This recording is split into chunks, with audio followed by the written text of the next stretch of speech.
Livro do profeta Isaías, capítulo de número 43. Iremos ler dois versículos.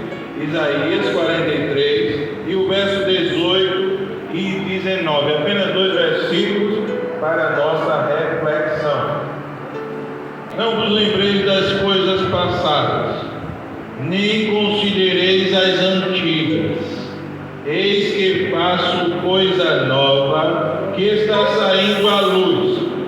Porventura não percebeis? Eis que porém um caminho no deserto e rios no ermo. Quantos podem dizer amém? Amém. Que o Senhor, pois, aplique essa bendita e preciosa palavra aos nossos corações. Meus irmãos, indo direto àquilo que Deus tem colocado em nosso coração, quando a Bíblia diz, não vos lembreis dos dias passados, não é? Quando a Bíblia diz esta palavra, esta expressão, não vos lembreis das coisas passadas, nem considereis as antigas. Não é exatamente que Deus quer que tenhamos amnésia, que a gente esqueça do nosso passado. Não é exatamente isso. O que a Bíblia está nos orientando é que as perspectivas da nossa vida tem que ser a perspectiva de Deus. O nosso coração deve estar alinhado em todo o tempo com o coração de Deus. Há pessoas, irmãos, que vivem mais no passado do que no presente. Há pessoas, irmãos, que se preocupam mais com aquilo que não aconteceu do que aquilo que está acontecendo. Às vezes a gente vai num culto de gratidão porque o irmão fez uma obra na sua casa, não sei se alguns dos irmãos aqui já foram, e chega lá, muitas vezes o irmão se preocupa com aquilo que não foi feito. Olha, não deu para fazer essa parte, não deu para fazer essa outra parte, ainda vou fazer isso ali. Irmãos, eu vim aqui para ver o que o Senhor fez e não aquilo que o Senhor não fez. E por vezes, irmãos, somos assim, estamos tão detidos com aquilo que não temos que esquecemos as coisas que temos. Então Deus, Ele nos orienta a não andar, a não viver, a não estar no passado.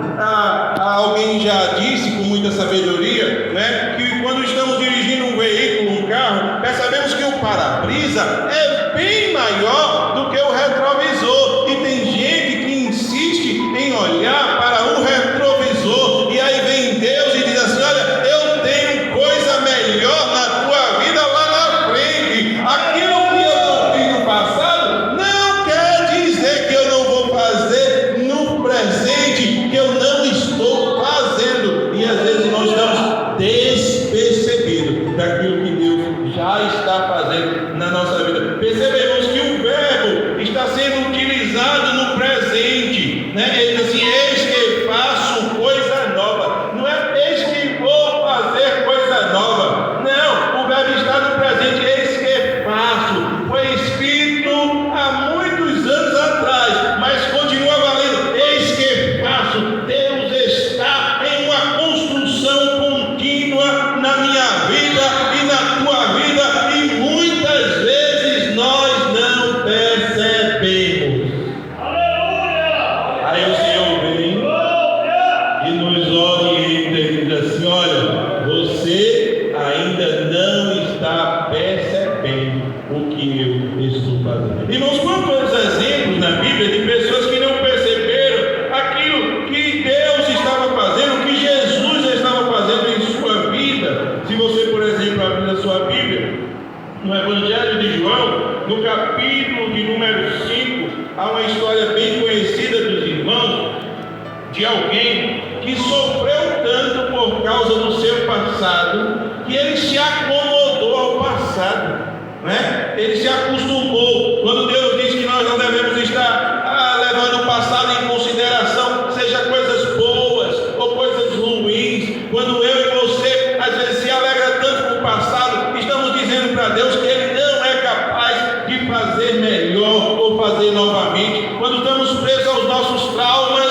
aquilo que nós sofremos, também estamos dizendo para Deus que Ele não é capaz de mudar a perspectiva do nosso coração. Veja o que diz a Bíblia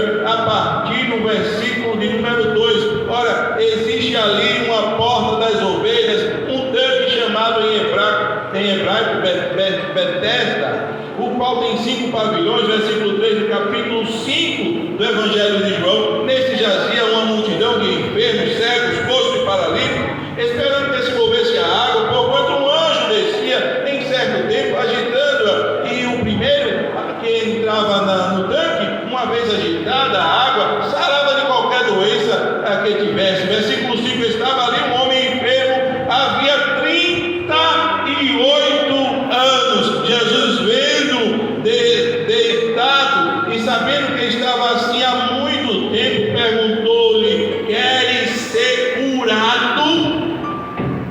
Então veja, meus irmãos, ali tinha um homem há 38 anos padecendo. Jesus chega diante dele e diz assim: você quer ser curado? Veja a resposta dele, versículo 7. Respondeu-lhe o enfermo: Senhor, não tenho ninguém que me ponha no tanque quando a água é agitada, pois enquanto eu vou, desce outro antes de mim. Ele passa a expressar para Jesus aquilo que ele viveu durante 38 anos de sua vida, querendo descer aquele tanque e ninguém lhe ajudava. De repente chega a luz, de repente chega o caminho, de repente chega o Senhor e diz assim: você quer ser curado? Mas ele está tão agarrado ao passado que não consegue viver o presente, a oportunidade de Deus na sua vida,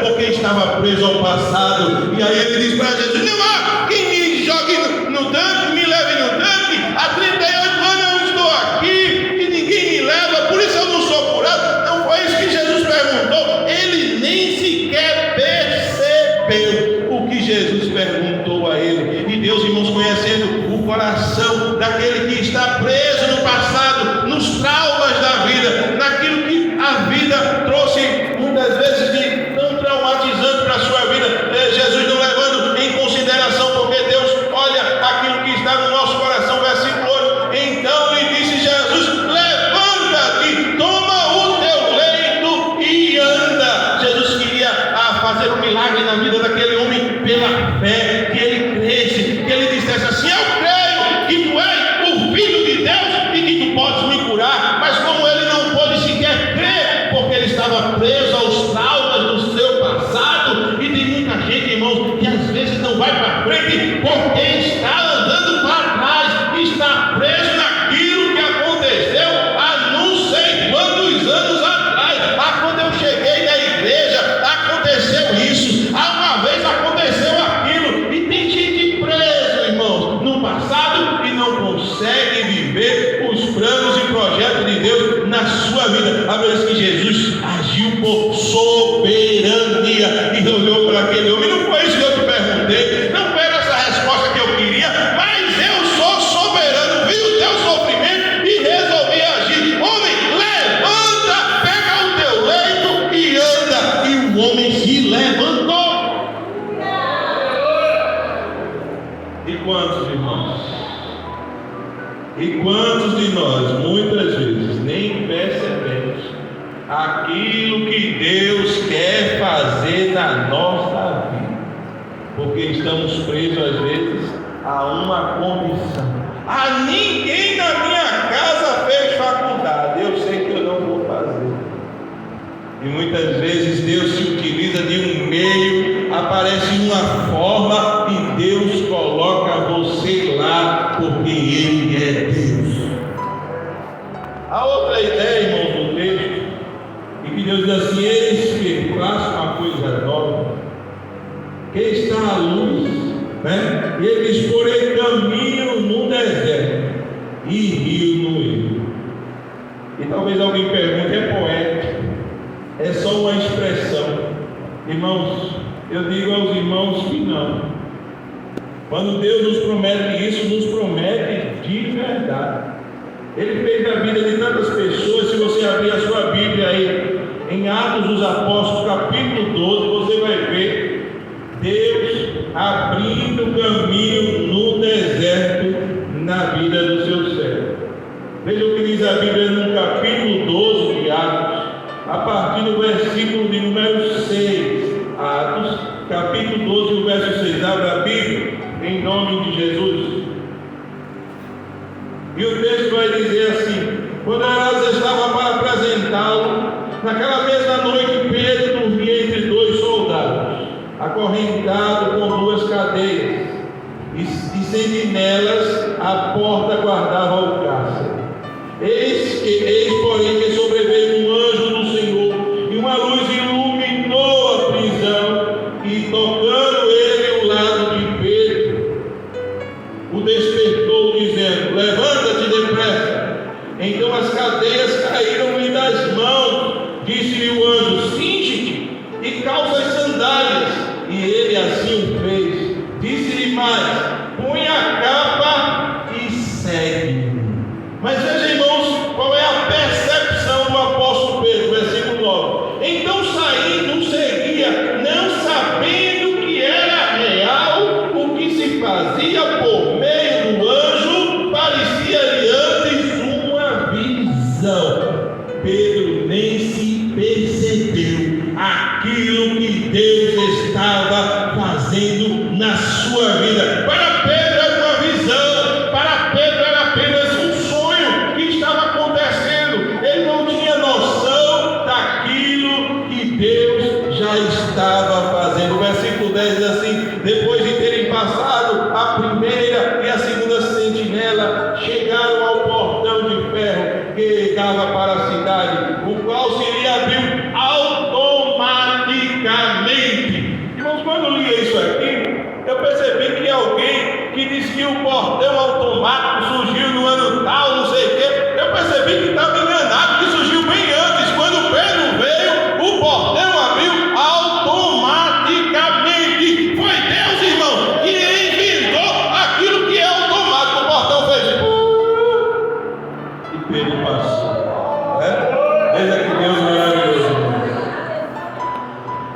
E saindo, enveredaram por uma rua. Logo adiante o anjo se apartou dele. Então Pedro, caindo em si, disse: agora sei verdadeiramente que o Senhor enviou o seu anjo e me livrou da mão de Herodes e de toda a expectativa do povo judaico. Versículo 12: considerando ele a sua situação, resolveu ir à casa de Maria, mãe de João, cognominado Marcos, onde muitas pessoas estavam congregados e oravam. Quando ele bateu ao póstigo do portão, veio uma criada chamada Rode a ver quem era. Reconhecendo a voz de Pedro, tão alegre ficou que nem o fez entrar, mas voltou correndo para anunciar que Pedro estava junto ao portão. Eles lhe disseram: estás louca?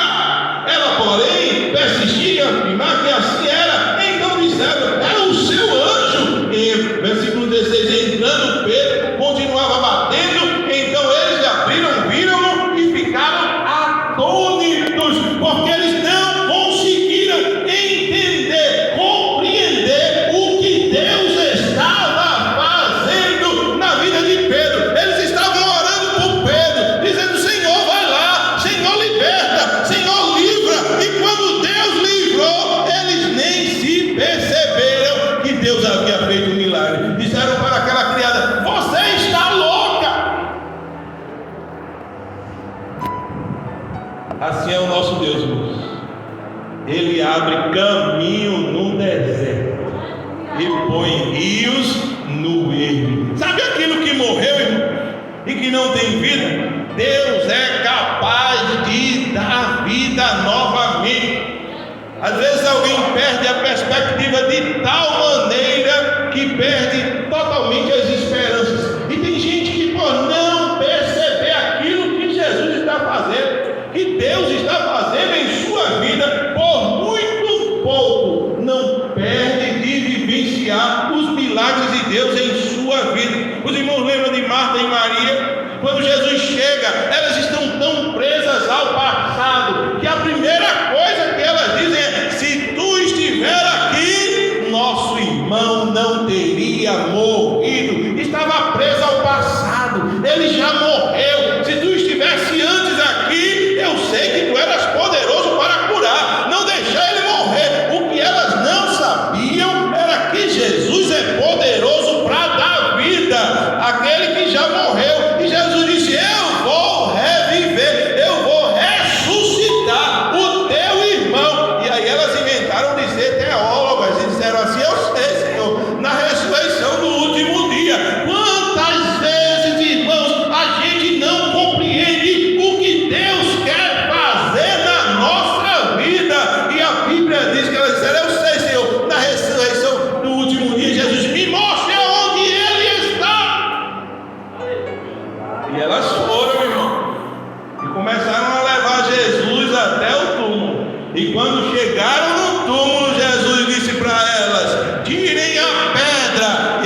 disseram: Senhor, já cheira mal, porque é de 4 dias. Não conseguiu discernir a palavra de Jesus, que disse: eu vou ressuscitar, me leve até ele. E quando Jesus disse isso, irmãos, aquela mulher disse: deixa para lá, Senhor, já cheira mal, porque é de 4 dias. Irmãos, às vezes a nossa perspectiva está naquilo que Deus não fez. O que elas queriam era de fato que Jesus chegasse no tempo delas, na hora dela, no momento dela, que Jesus erguesse a voz, colocasse a mão sobre Lázaro e dissesse: Lázaro, você está curado, a enfermidade sai agora, e a enfermidade ia embora. Mas irmão, deixa eu dizer uma coisa: aquilo que Jesus não fez não quer dizer que é menor do que aquilo que ele vai fazer, porque o maior milagre de ser curado foi o milagre da ressurreição, quando alguém tirou a pedra. E glória a Deus, irmão, porque alguém creu e tirou a pedra. E quando tirou a pedra, Jesus disse assim: Lázaro, sai para fora. E Lázaro saiu, irmãos, ressuscitado, vivo. Ele saiu. O maior milagre aquela família ela vivenciou, porque Jesus estava ali e fez esse milagre na vida dessa família. Elas estavam presas, irmãos, ao passado. Elas queriam que Jesus fizesse de um jeito. Muitas vezes na nossa vida é assim. A gente cria projetos, cria planos, metas. Às vezes a gente sonha de um jeito, às vezes a gente projeta de um jeito e de repente aquilo não acontece. E por vezes, irmão, a gente pensa que Deus não está se importando conosco. Eu nunca esqueço quando eu fui para o quartel me alistar. Lá em casa a gente passava muita necessidade de comida mesmo. Eu costumo dizer que mesmo dentro da necessidade, Deus colocava o cardápio de uma maneira muito boa. Variava bastante, porque de manhã era cuscuz com ovo, à tarde ovo com cuscuz, e à noite a gente resolvia se queria cuscuz com ovo ou ovo com cuscuz, mas era o prato da casa. E a gente naquela prova tão grande, chegou o tempo do exército e eu disse: a vaga é minha porque eu sou crente. E eu fui com 2 colegas me alistar. E eu, irmãos, não orava por mim, eu orava por eles. Eu dizia: Jesus, Deus, tem misericórdia dele, porque o meu já está garantido. E aí eu orava por ele, orava de noite, Jesus, tem misericórdia daqueles 2. E obrigado, porque o meu já está garantido. Irmãos, quando eu vou ali, que sai o resultado, eu fui dispensado, eu e um outro, e um dos que estava ali ficou. Eu passei muitos anos, irmãos, com isso guardado no coração, e não entendi porque Deus não me abençoou naquele negócio diante da minha necessidade. Os anos se passaram, irmãos. Eu fiz concurso na área militar e entrei. E na área militar tem aquelas etapas. E uma das etapas, irmãos, depois de estar lá dentro, né, é um curso que a gente faz e a gente tem que ser aprovado nesse curso. E eu estava na prova final e tinha muitos obstáculos. E eu lembro que tinha uma prova lá que estava no buraco, cheio de água, gás de toda qualidade, os olhos ardendo, aquele aperreio. E quando eu estou passando aquele buraco, era bem apertado, irmão, no meio da lama, o gás, o olho tal. E quando eu estou ali, eu me desespero e eu penso assim comigo: o que é que eu estou fazendo aqui? Irmãos, em meio àquele turbilhão, Deus fala comigo, o Espírito Santo fala comigo e diz assim: está vendo? Porque eu não permiti que você está lá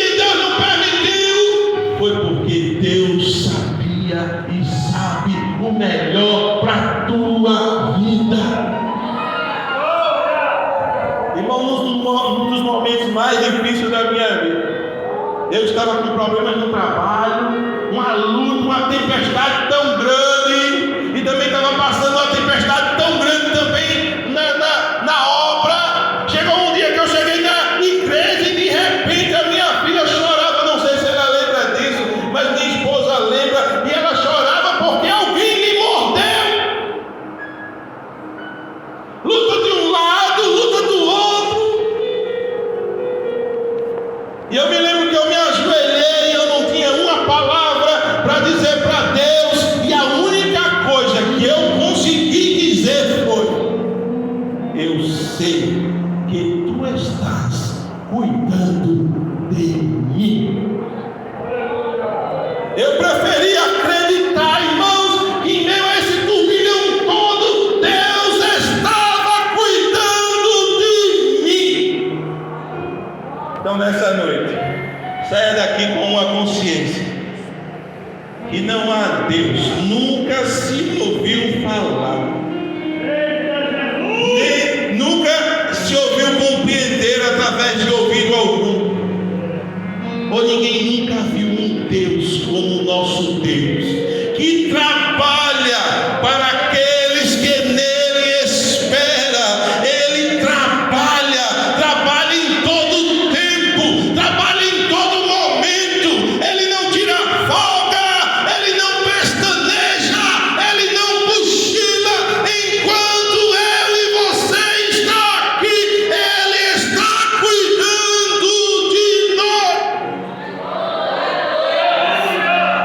E ele faz questão de mostrar isso, sabe como, irmãos? Às vezes nas pequenas. Outro dia eu e minha esposa saiu de casa e ela deixou a panela ligada, outra vez o ferro lá em cima da cama, irmãos. E quando a gente chegou, desesperado, o vizinho ligou e disse, correndo: olha, vem embora, porque a fumaça está cobrindo tudo. Ela esquecia o fogo ligado. E quando a gente chegou, não aconteceu nada. Eu não sei o que aconteceu ali, irmão. Eu não sei se o ânimo ficou abanando. Eu não sei o que aconteceu. Eu sei que Deus está trabalhando em nosso favor. Ele está trabalhando. Ele está agindo naquela causa. Ele está trabalhando naquele projeto. Não pense que ele se esqueceu. Às vezes a luta é grande, às vezes a tempestade é grande, às vezes a água entra no barco. Mas deixa eu dizer uma coisa: Jesus está na proa do barco. Tem coisas que incomodam a mim e a você, mas não a Deus, porque os discípulos, quando se viram naquela situação, eles foram até Jesus e disseram: mestre, tu não te importa que nós pereçamos? Diz a Bíblia que Jesus se levantou, disse: mar, acalma-te, vento, aquieta-te. O mar se acalmou, o vento se aquietou, houve grande bonança, logo o barco chegou no seu destino. Mas deixa eu dizer uma coisa para você: a tempestade incomodou o coração dos discípulos, mas não incomodou o coração de Jesus. Jesus dormia, irmãos, durante a tempestade, mas por causa do coração dos seus discípulos, ele se levantou, repreendeu o mar, repreendeu o vento. Jesus não precisava fazer aquilo.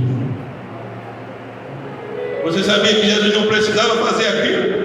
Você sabia que aquele barco ia chegar do outro lado, porque naquele barco estava o Criador.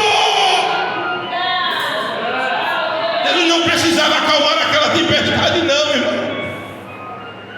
Tudo que Jesus não se importava era com aquela tempestade, mas como Jesus se importava com os seus discípulos.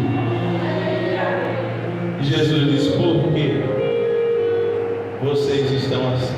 Aonde está a vossa fé? E Jesus parou o mar e acalmou o vento para trazer paz ao coração dos seus servos.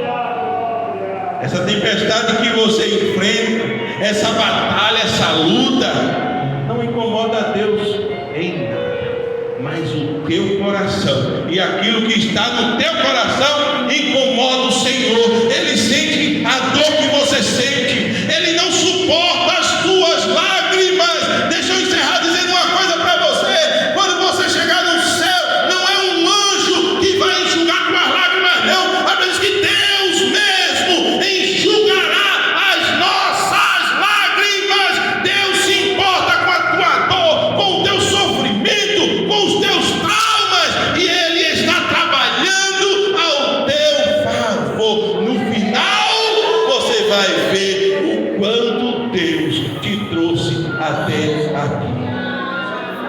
No final você vai dizer: Ebenezer, até aqui me ajudou o Senhor. Saia daqui nesta noite com essa convicção de que Deus é poderoso para fazer muito mais além do que você pede, ou até imagina, ou até pensa. Deus é poderoso para mudar o quadro da tua vida, aquele quadro de tristeza em quadro de vitória, aquela bênção que às vezes está demorando tanto. Na vida desse homem foi 38 anos. Deus é capaz de realizar. E nessa noite, irmãos, nós possamos descansar em Jesus, sabendo que Ele está trabalhando a nosso favor. Quantos podem dizer amém?